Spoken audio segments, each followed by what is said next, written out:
નમસ્તે મિત્રો, આજે જૂનાગઢ જિલ્લાના માનનીય કલેક્ટરશ્રીની અધ્યક્ષતામાં જિલ્લા કક્ષાની ફરિયાદ અને સંકલન સમિતિની બેઠક હતી. આ બેઠકમાં જિલ્લા કક્ષાના તમામ વિભાગના અધિકારીશ્રીઓ અને ધારાસભ્યશ્રીઓ, સાંસદ સભ્યશ્રીઓ વગેરે વગેરે લોકો ઉપસ્થિત રહેતા હોય છે. અમારી વિસાવદરના આગેવાન શ્રી હરીશભાઈ સાવલિયા, શ્રી રાકેશભાઈ સાવલિયા, જયસુખભાઈ પાગડાલ, ભાઈ શ્રી ધર્મેશભાઈ કાનાણી સહિત અમારી આખી ટીમ સાથે આજ રોજ આ મિટિંગમાં વિસાવદર, ભેસાણ અને જુનાગઢ તાલુકાના પ્રશ્નોને લઈને અમે ચર્ચા કરી. માવઠાની સહાય અત્યારે સરકારે જે ચૂકવી છે એનું લેટેસ્ટ સ્ટેટસ શું છે, કેટલા લોકોને ચૂકવી, કેટલાને બાકી છે. વીરપુર શેખવા ગામની આંગણવાડીનો પ્રશ્ન છે. ત્યાર પછી કાલાવાડ, મોણિયા અને લીમદ્રા ગામની ગ્રામ પંચાયતનો પ્રશ્ન છે. સરસઈથી મોટી મોણપરી સુધીના રોડનો પ્રશ્ન છે.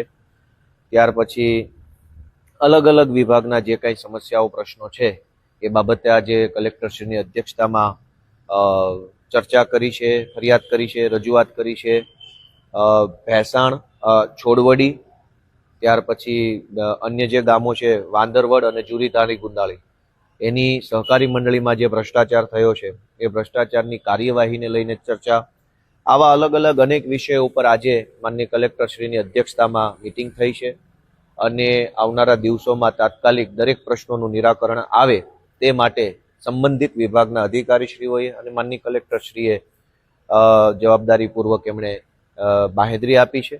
કુલ મળીને આપણા વિસાવદર, જુનાગઢ અને ભેસાણ તાલુકાના જે કાંઈ નાના મોટા પ્રશ્નો છે, ભેસાણ તાલુકાના સિટી સર્વે સુપ્રિન્ટેન્ડન્ટના પ્રશ્નની પણ આજે ચર્ચા થઈ છે.